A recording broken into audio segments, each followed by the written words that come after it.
What's going on, everyone? So welcome to my latest video. This is a video I'm very much so looking forward to give to you guys. So if you don't know, quite recently Criterion Collection, which by the way I might add, if you don't know what Criterion Collection is, they are an excellent channel that you can subscribe to. But not only that, they also have it where they do physical media, DVDs, Blu-rays, 4Ks. They are attempting to, in their eyes, movies that are deemed important, they will have it where they do transfers for these films and they'll put it on DVD, Blu-ray, and 4K. It's awesome. So you'll have a lot of films that are older, some films that are 100 years old, some films that are closer to like 1 or 2 years old, and everything in between. But anyways, Criterion Collection, they recently had a flash sale for 24 hours where all their physical media was 50% off. And of course, I decided that I was going to personally partake in it. And I did buy 4 movies, so I'll be talking about these 4 movies that I bought, giving you guys a little bit of background in terms of my relationship with these films as to why I also decided to buy them, as well as I want to hear your guys' thoughts in terms of the ones that you guys bought during the flash sale, or in general, like if you guys have Criterion Collections that you guys recently bought, let me know in the comment section down below. Us physical media collectors, we got to stick together. Highly recommend, for those of you that aren't physical media collectors, highly recommend that you guys get on board because let's be honest, physical media looks a billion times better than streaming. Just going to say that. And sounds better too. But anyways, I'll be going in alphabetical order. And then, as I mentioned earlier, I will also be giving you guys a little bit of background on my relationship with each film that I bought. But anyways, enough exposition. Let's get started.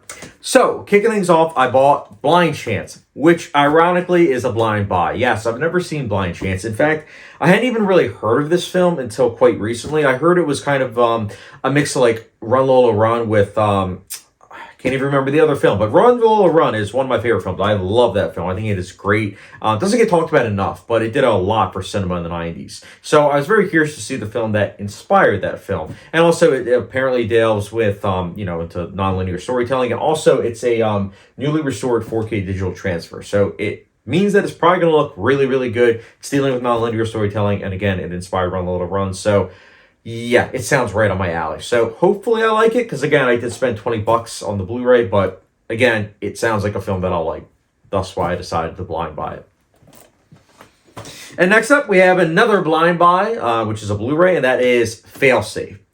So Failsafe, I've heard in passing on Letterboxd. Like every now and then I'll see people that I follow rate this film quite highly. And then I also knew that it was part of the collection, but I didn't really do any research into it. But I decided to, when I was scrolling on the Criterion Collection, I noticed the title, and I was like, let me actually read the premise. So I read the premise, and it sounded like a very tense, thought-provoking film. It's also directed by Sidney Lumet, who is a fantastic director. I've seen only a handful of his work, but everything that I've seen from him, I love. So I was like, okay, those 2 things, and then also the third thing, the cover looks fantastic. So I was like, okay, those 3 things or why I'm going to blind buy this. So I'm hoping it's great, because again, I spent $20 on the Blu-ray, but I'm very excited for it. Oh, I also forgot to mention, it is also a new 4K digital restoration. So it's probably going to look pretty great. I've heard nothing but great things about this film, so I'm looking forward to finally watching it.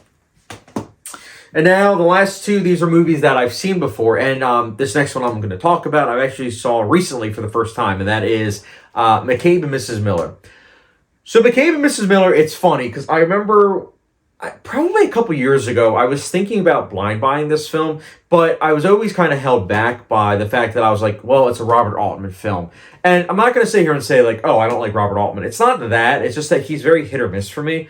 There's some of his work that I do quite like, but then there's other work of his that I'm not really a fan of. So even though I do love Westerns, I was very skeptical of him doing a Western. So I was like, you know what? I'm not going to blind buy it. But this was a couple years ago, and I have to say, I'm glad that I waited to finally watch it, because if I watched it, I would have immediately decided to buy it on Criterion Blu-ray. But literally less than a month ago, it came out in 4K, and ironically enough, about a month or so ago, I finally saw Mab and Mrs Miller and loved it. So when I heard that it was getting the 4K treatment, I was like, I'm glad that I waited, because I'll finally buy it on 4K instead. This is a great film. I loved it. I think that what's especially fantastic is that it's almost a critique of the Western genre, and it also at the same time does a great job of depicting the West in a very fascinating way.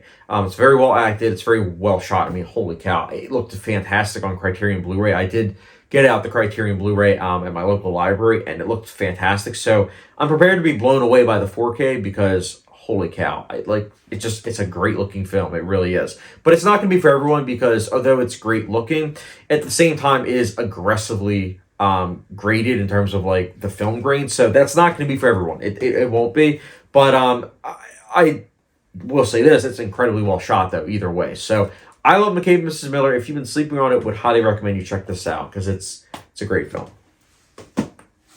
And last but not least, we have Guillermo del Toro's Pinocchio. So I loved this film. I saw it was like the end of 2021 on Netflix. And I loved it then, but I was at the same time kind of like, it's a shame that it's not going to get a physical media release. And lo and behold, recently they announced that it was getting the 4K treatment from Criterion. And I was very excited because although I watched it on 4K when it was streaming, we all know that 4K streaming is not the same as 4K physical media. We all know that. So it's one of those things where it looks good on the streaming, but I'm prepared to be blown away by the way it's going to look in terms of 4K physical media. So very excited to rewatch this film. I loved this film. It was one of my favorite films of 2021. And if you haven't seen this film before, I would say Blind Buy. It's a great film. But yeah, those are the 4 Criterion Blu-rays and 4Ks that I bought. Some were blind buys, and then some were, of course, ones I've seen before. But these 4 films now make it so that way, I think I have 100 exactly 4Ks and Blu-rays from Criterion. So it's wild, man. It really is, because I think I might have had like 20 going into 2020, but 4 years later, I have 100. So it's wild. But what can I say? I love Criterion.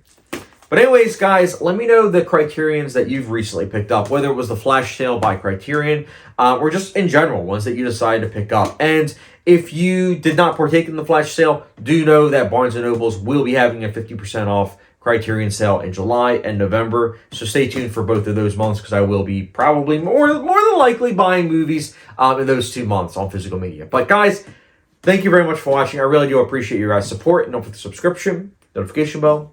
Follow me on Letterboxd, and I will catch you guys later.